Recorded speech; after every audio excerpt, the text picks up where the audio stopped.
Kenapa Aceh disebut Serambi Mekah? Bukan sekadar julukan biasa. Julukan ini muncul sejak ratusan tahun lalu, bukan baru-baru ini.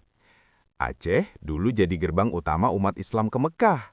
Banyak jamaah haji berangkat lewat Aceh sebelum ada pesawat. Kapal-kapal dari Asia singgah dulu di Aceh. Aceh jadi pusat persiapan sebelum perjalanan suci dimulai. Ulama besar berkumpul dan mengajar di Aceh. Ilmu agama berkembang pesat di wilayah ini. Aceh dikenal sebagai pusat dakwah Islam di Nusantara.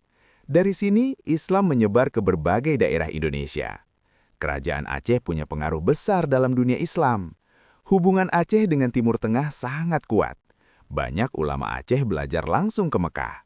Mereka kembali dan mengajarkan ilmunya ke masyarakat. Budaya Islam sangat melekat dalam kehidupan sehari-hari. Syariat Islam diterapkan secara resmi di Aceh. Ini membuat Aceh berbeda dari daerah lain di Indonesia. Masjid-masjid megah berdiri sebagai pusat aktivitas masyarakat. Azan dan pengajian jadi bagian dari rutinitas harian. Tradisi Islam terus dijaga hingga sekarang. Julukan Serambi Mekah bukan hanya simbol, tapi sejarah panjang. Ini menunjukkan betapa pentingnya peran Aceh di masa lalu.